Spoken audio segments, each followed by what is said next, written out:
Yon mga masters, bali 8 videos, araw-araw tuwing umaga na po tayo mag-a-upload. Maraming salamat sa mga solid kong masters dyan na patuloy pa rin na sumusuporta sa aking mga ina-upload na kwento o videos. At sa mga hindi nag-skip, maraming salamat po sa inyong lahat. At mag-iingat po kayo palagi and God bless. Magandang gabi mga masters, bali ngayon po ay 8 videos po ma-upload ko po sa aking YouTube channel. Tama nga mga masters, 8 videos nga po ma-upload ko. Yon, what's up mga masters? Nandito na naman tayo sa panibagong araw, panibagong kabanata na naman ang pagsasama-samahan natin ngayon guys.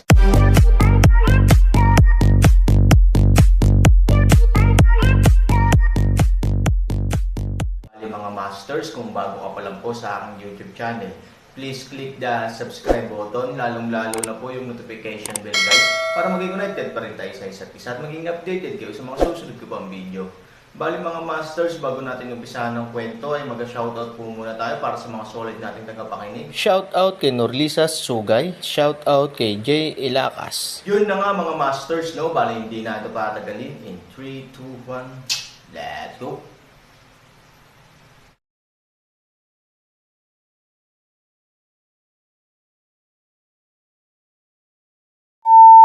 Bang! Ang dragon at ang tigre ay nagkita at naglalaban sa isa't isa. Ang malakas at walang kapantay na hininga ay nagbanggaan, at ang lupa ay nanginag. Ang mga nataman at lumipad, bago nila alam kung ano ang nangyayari, ay direktang inatake ng isang malaking alon ng hangin. Mabilis na inilagay ng 4 na anak ni Mormon at ng iba pa ang energy shield para lumaban, ngunit nasira pa rin ang energy shield, at ang mga tao ay natamba at natangay ng mas malayo. At ang mga malapit sa paglilinang ng mababang tao, hindi man lang sumigaw, sa mga alon, ay naging wala. Ito ba ang kapangyarihan ng demigod? Si Yegocheng ay binugbog din para lumipad ng 12 metro ang layo. Bumangon siya mula sa lupa sa takot at tumingin kay Wang Wanzi at Aaron sa di kalayuan. Ang ika-4 na anak ng sekta ng demonyo ay nahihiya ding bumangon mula sa lupa. Bigla nitong nalaman na nawasak ang mga puno sa paligid at wala nang natira sa damo. Takot, nabigla. Ang aftershock lang ng pagsabog ay maaaring sirain ang langit at lupa. Kung bumagsak ang demigod ng buong lakas, babagsak ba ang mga bundok at ilog? Sa gitna ng gintong pulang ilaw. Sa oras na ito, ang mukha ni Wang Huan ay mabangis at tumingin kay Aaron ng masama. Ang pawis ni Dauda ay dumiretso sa kanyang noo. Ang dating kayabangan ay napalitan na ng gulat. No way, no way. I'm a demigod. Paano mo ako lalabanan? Tumingin si Wang Wanzi kay Aaron at nagtanong. Mahirap para sa kanya na maunawaan na sa kanyang kasalukuyang paglilinang, bukod pa sa 2 tunay na Diyos, walang sino man ang makakalaban sa kanila. Masasabi mo rin, demigod, hindi ba't walang tunay na Diyos? Bakit hindi kita mapaglabanan? Isang mapang uyam ng ngiti ang ibinigay ni Aaron. Si Wang Huanji ay may puso ng Diyos, ngunit ang Aaron ay mayroon ding dugo ng Diyos. Ang bawat isa ay may pamana ng halos kalahating Diyos. Ano ang kinatatakutan ng Aaron? Bagamat mayroon ding elixir si Wang Janzi para protektahan ang kanyang katawan, si Han Sanchen ay mayroon ding gold body blessing at immortal Zuan armor para protektahan ang kanyang katawan. Ang aura sa kanyang katawan ay may puso ng mga taong dragon para dumami. Ano ang kinakatakutan niya kay Wang Janzi? Minimaliit talaga kita. Malamig na uminom si Wang Wanzi, gayunpaman, sa tingin mo ba kung kaya mo ang aking suntok, maaari kang maging labis na mayabang at mayabang. Sasabihin ko sa iyo, maaga pa. Nagamit ko lang ang 70% ng aking lakas.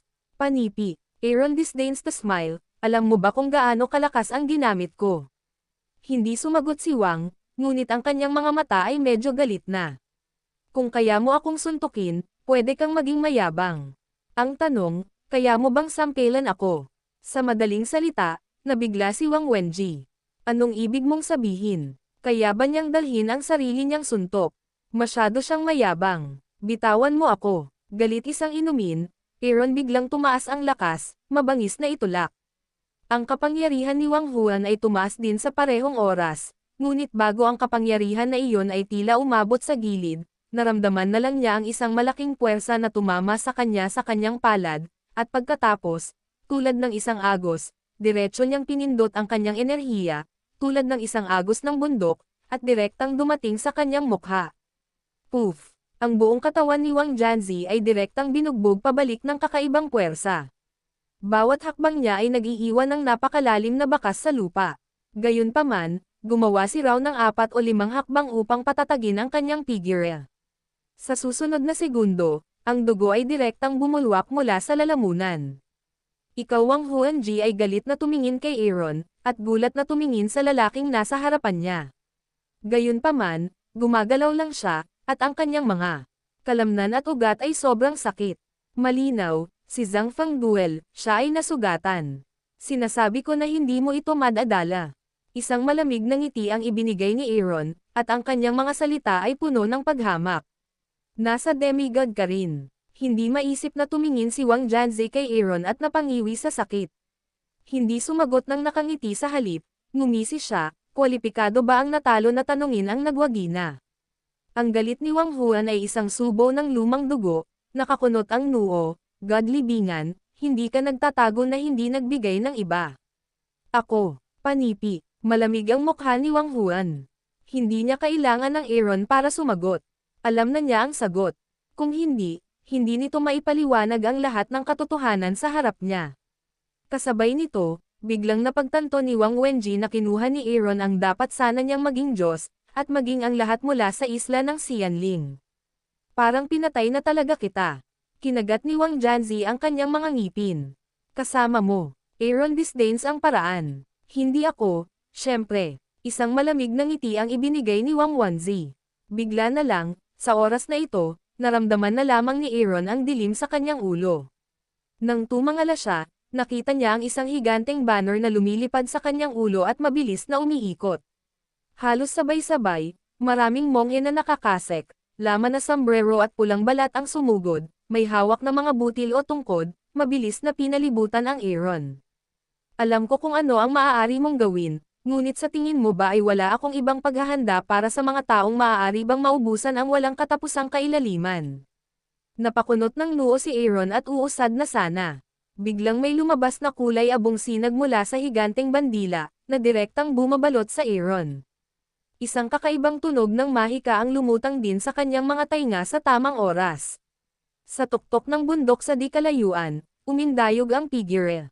Si Ye Guocheng ay mukhang malamig at sumusunod sa likod ng isang tao. Sa likod nila, mayroong isang malaking hukbo na 60,000 o 70,000 katao, na nagmamarcha pasulong sa isang makapangyarihang paraan. Aaron, patay ka na. Ang malamig na boses ni Ye Guocheng, umiinom sa kanyang puso. Ang taong nasa harap ni Ye Guocheng ay nakatingin sa figure ng nihilismo. Sa ilalim ng araw, pamilyar na pamilyar ang kanyang mukha. Ito ay Wang Zonzi ng Yaoshen Pavilion. Nang hindi naghihintay sa pagmuni-muni ni Aaron, ang mga monghe na pula ang dugo ay direktang umupo sa site, at sa paligid ng Aaron, sila ay nireranggo sa 18 arhats, at mayroong maraming mga banal na kasulatan. Isang daloy ng mga pulang salita sa banal na kasulatan ang lumutang sa kanilang mga bibig, pagkatapos lahat ng mga ito ay tumama sa anino sa labas ng banner isa-isa, at hindi nagtagal ay tumagos sa anino, direkta sa katawan ni Aaron. Aaron biglang pakiramdam na hihilo-silaw, ang buong mundo ay din sa pagbaluktot ng subversion. Ang masamang tunog na iyon ay upang hayaan ang sarili na makatulog sa ganitong uri ng kapaligiran. Pagkatapos, nagsimulang lumabo ang kamalayan ni Aaron. Ito ang pinakamahalagang bagay ng Magic Gate, ang Magic Flag ng Langit. Ang 18 pulang monghe sa paligid ay ang 18 tagapagtanggol ng Dharma at 18 monghe ng dugo. Ito ay kombinasyon ng pagdadalisay ng dugo, pagdadalisay ng espiritu at pagdadalisay ng katawan. Kahit na ang pinakamakapangyarihang tao ay makakaranas ng pisikal at mental na pagpapahirap at mga demonyo sa puso sa mga banner. Aaron, nakikita ko kung saan ka pupunta ngayon. Nakita ni Wang Janzi ang sitwasyon ni Aaron at humagalpak sa tawa. Hindi alam ni Aaron kung gaano ito katagal na blur, at pagkatapos ay pumasok sa kanyang isipan ang lahat ng masasakit na alaala, at ang mga masasakit na bagay na naalala ni Aaron ay patuloy na naaalala sa kanyang isipan. Nasunod-sunod na binubuli ang mukha niya, may ngiti na patuloy na sumilay sa utak ni Aaron. Ang hinaing ni Ivory, si Han Nayan ay hinawakan ni Fu Changguan, isang malungkot at walang magawa na sigaw, lahat, patuloy na nagpapasigla sa Aaron, hayaan ang Aaron na mood sa ibaba sa parehong oras, magdala sa kanya ng galit at kalungkutan. Sa sandaling ito, bigla niyang naramdaman na may tumapik sa kanyang balikat. Nang muli kong imulat ang aking mga mata, nakita ko ang isang malaking Buddha. Ang liwanag ng Buddha ay nakasisilaw, ang katawan ng Buddha ay makapangyarihan, ang gintong liwanag ay nagniningning, at ang malusog na espiritu ay puno. Nandito ka pala, ngumiti si Buddha. Are you Buddha? Where am I? Bahagyang kumunot ang noo ni Aaron. Ang itinadhana ay nagmula sa simula at walang itatanong. Kung hindi ka tumulong sa iba, paano ka masasabing Buddha? Buddha hahaisang ngiti, ito ay isang butil lamang ng kalituhan sa mundong ito ng alikabok, ikaw at ako ay pangkalahatan. Pagkatapos nito, kasabay ng pagwagayway ng kanyang Buddhist na kamay, isang malaking lotus cloud ang lumitaw sa harap ng Aaron. Ang ulap ay transparent at nakikita ang lahat ng uri ng mga bagay sa mundo. May umiiyak, may tumawa, may mayaman at kayang damaloy ng langis, may gumagala sa gilid ng gutom, may mga taong walang pakialam, may mga taong nag-aalala. Nakikita mo, lahat ng uri ng mga bagay sa mundong ito ay napakasama. Lahat ng may buhay ay nagdurusa. Ano ang pagkakaiba mo? Hanggat ang mga tao ay ipinanganak, magkakaroon ng tatlong uri ng apoy. Ang tatlong uri ng apoy na ito ay lumalason sa puso ng mga tao, kaya't pinalubog nila ang mga tao sa reinkarnasyon. Ang lahat ng bagay sa mundo ay ang ugat ng kasamaan, upang ang lahat ng mga nilalang ay mapatay at alala kalimutan ang sakit, dapat mong matutunang ilagay ito, kung ikaw ay magpupursage. Ikaw ay lalo lamang kabahan at sasakit, you have to learn to let go, you know. Bahagyang kumunot ang noo ni Aaron at hindi sumagot. Iniisip niya lang kung nasaan ito. Nasa banner ka, gusto mo bang umalis dito? Ang Buddha ay mahinang nagsalita. Hindi ito maitatanggi ng Aaron. Nakulong ka sa banner na ito dahil mayroon kang tatlong apoy, ngunit mayroon kang mga banal na ugat, at ikaw at ako ay itinalaga sa isa't isa. Tutulungan ka ng upuang ito na makalabas sa magic banner na ito, bulong ni Buddha. Ito ang bandila ng mga demonyo. Ito ay nilikha ng mga demonyo. Ang mga demonyo ay binago mula sa mga demonyo ng Buddha. Siya ay nagkatawang tao ng lahat ng pagdurusa ng Buddha, nilikha ang bandila kasama ang lahat ng kasamaan ng Buddha, at pagkatapos ay nagbago, sa 18 demonyong monghe na may karumihan ng Buddha, nag-echo sila sa isa't isa at lumikha ng bitag ng mga demonyo.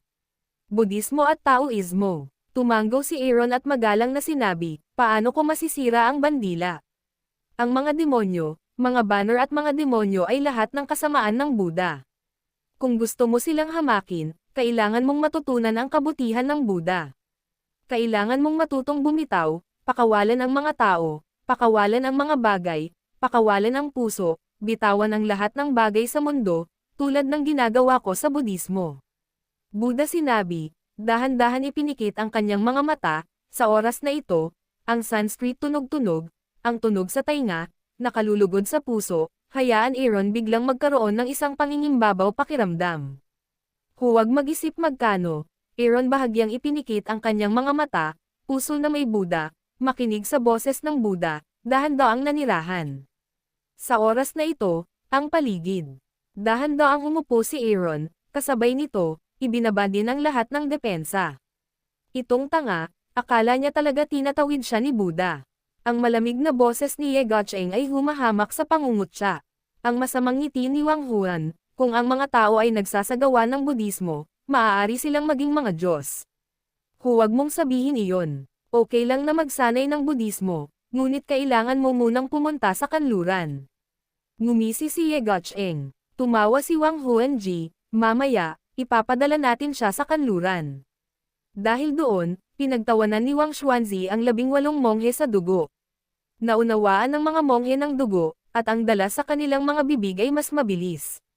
Ang mga Sanskrit font ay nabasa mula sa kanilang mga bibig ng mas mabilis, at sila ay lumipad patungo sa bandila ng paisa-isa. Sa oras na ito, nararamdaman ni Aaron ang liwanag ni Buddha sa banner, at napakakinis ng kanyang puso. Hindi natin pwedeng maliitin ang kapangyarihan ng Chanmo banner. Kailangan ba natin ng tulong? Sa mundo ng lahat ng direksyon, isa pang boses ang lumabas sa langit. Kung makakalabas siya sa training tower mo, bakit ka natatakot na hindi siya makawalkout sa isang magic flag? Kaya nga, lahat ng bagay ay may sariling kapalaran. Terena, gusto niyang maging pinakamalakas. Paanong hindi siya makakaranas ng mga paghihirap? Kapag nakilala ka niya, hindi ko alam kung blessing ba o sumpa. Sabi ng isa pang boses na may mapait na ngiti, depende ito sa sarili niyang kalikasan. Sa sandaling matapos ang mga salita, higit na nadama ni Aaron ang misteryo ng Budismo sa pagpasok niya sa 8 kaparangan na mundo.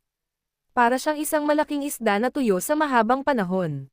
Bigla siyang dumating sa wala siyang mahanap na ibang paraan upang magsaya sa sarili maliban sa paggala sa labas ng banner. Ang 18 monghe ay nagpatuloy sa pagupo, habang pinangunahan na ni Wang Janzi ang ilan sa kanyang mga tauhan sa labas ng banner, may itim na guwantes ang kanilang mga kamay. Ang batang ito ay gumawa ng maraming pinsala sa ating Yaoshen Pavilion. Marahan itong inumin ng isang matandang lalaki. Pagkatapos ay itinoon ang kanyang enerhiya sa kanyang kanang kamay gamit ang itim na guwantes, at tinapik ang Aaron na nagmumuni-muni sa banner gamit ang isang palad. Bang! Ang palad ay hamampes sa kanyang likod na may malakas na tunog. Halata na halos ibuhos ng matanda ang lahat ng kanyang lakas. Kahit na si Aaron ay may walang kamatayang Zuan armor upang protektahan ang kanyang katawan, hindi niya maiwasang hayaan ang katawan ni Aaron.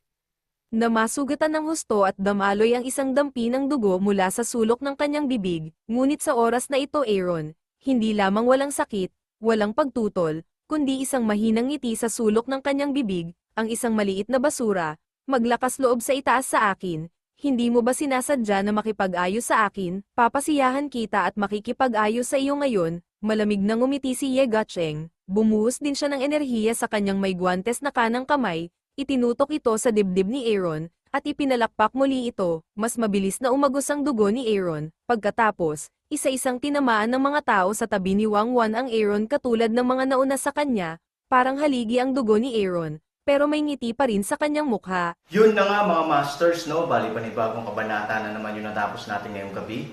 Muli, maraming salamat po.